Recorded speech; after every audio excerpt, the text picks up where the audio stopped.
The next topic I like to discuss when thinking about what might be holding you back from achieving your goals is the concept of the false illusion of productivity. Or in other words, are you really as productive as you think? So what is the false illusion of productivity? It's probably best explained by sharing a personal story with you. As you might know by now, I have a significant database and I market my lending programs to that database.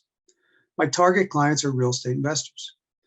When I first started in this space about 7 years ago, I would send out an email about a bunch of different real estate investor programs, and I would get slammed with inquiries. My wife would always ask me how was business, and I would always respond, really busy. However, as time went on, I started to realize that most of my fundings were in just one or two loan products. The rest of scenarios were just a waste of time. I know from my time in the conventional world how frustrating loan fallout can be, but it is nothing compared to the investor world. If you think conventional borrowers misrepresent the facts, you should talk to real estate investors. I would estimate that my fallout is upwards of 90%. I have to look at 10 scenarios to get one funded. A lot of stuff gets thrown against the wall and not much of it sticks. However, because I was so busy with scenarios and inquiries and phone calls and text messages and emails, I felt productive, but it was an illusion. I was busy, but I was not productive. In fact, some investors and scenarios actually kept me from working on more lucrative opportunities. So I decided to really track my closings and see where they came from and what was getting funded. And that's how I found out that the large majority of my fundings were in two products. As a result, I now focus on just those two products. Do I lose the occasional deal? Sure I do, but my time is much more effective. Plus, I don't experience the opportunity cost of chasing that white elephant big deal and not focusing on deals that will actually fund. Studies show that the average salesperson loses up to 6 sales trying to keep one bad sale together. I personally experienced this. Have you? Do not fall into this trap.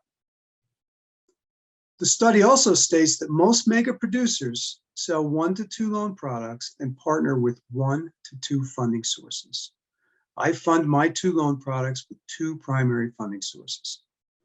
You need to niche until it hurts. It is very difficult to be all things to all people. Let me know if you want some help discussing this. I can help you strategize how to do this more effectively. So if you're familiar with the concept of opportunity cost, then you know that anything you focus on will potentially take you away from something else. And that something else might be more lucrative than the thing you're actually working on. Let me give you an example.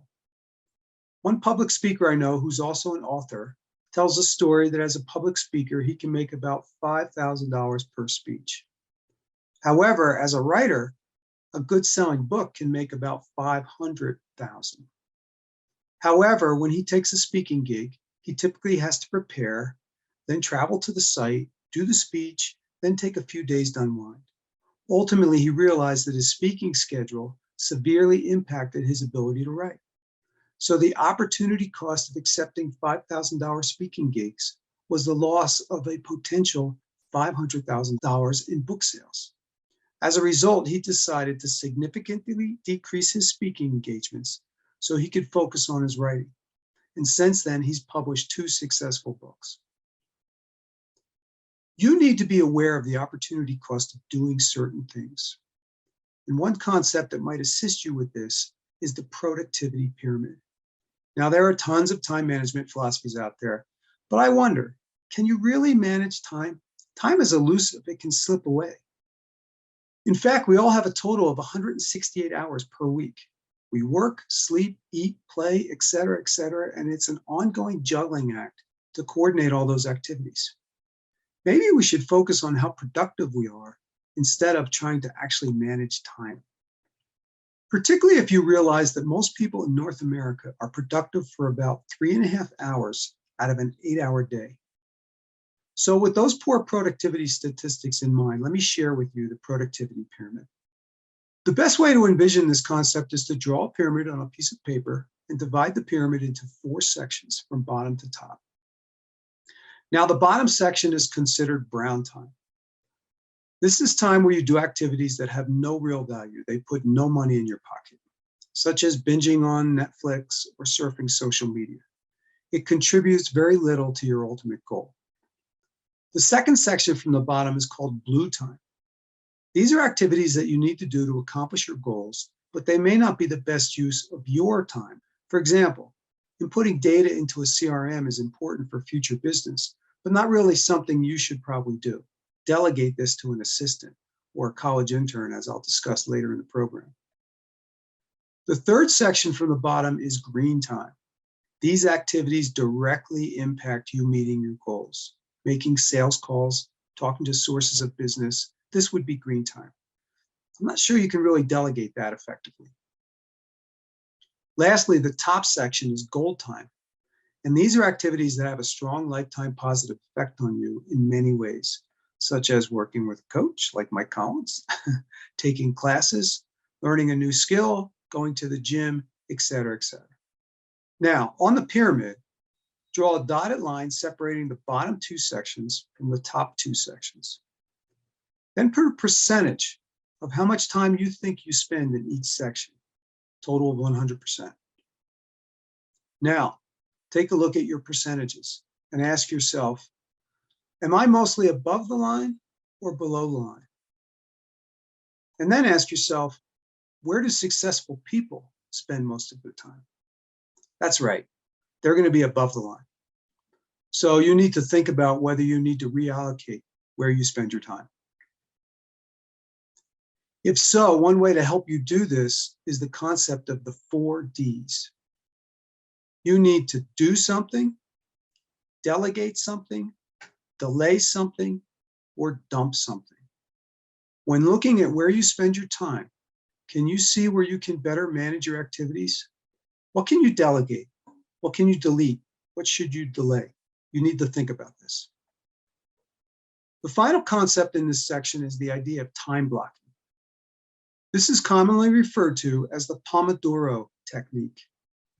Statistics show that humans work more effectively in 30 to 45-minute blocks. As a result, the idea is to schedule, say, a 30-minute block of time. Set a timer. No distractions at all. No texts, no emails, no bathroom breaks, nothing but the task at hand. There is nothing that cannot wait 30 minutes. At the end of the 30 minutes, that's when you take your break. Walk, get coffee, go to the bathroom, answer calls, emails, etc. Then schedule another 30 minutes with another focused task. This is important because what gets scheduled gets done. Again, what gets scheduled gets done. You have to be proactive, not reactive, to be productive. The combination of thinking about your own personal productivity pyramid, as well as the opportunity cost of doing certain things and not others, can be a powerful way to evaluate how productive you are in your day-to-day activities. Don't fall into the false illusion of productivity. Being busy is not being productive. You need to analyze where you're spending most of your time and energy. Feel free to contact me if you'd like some support with this. And thanks for watching.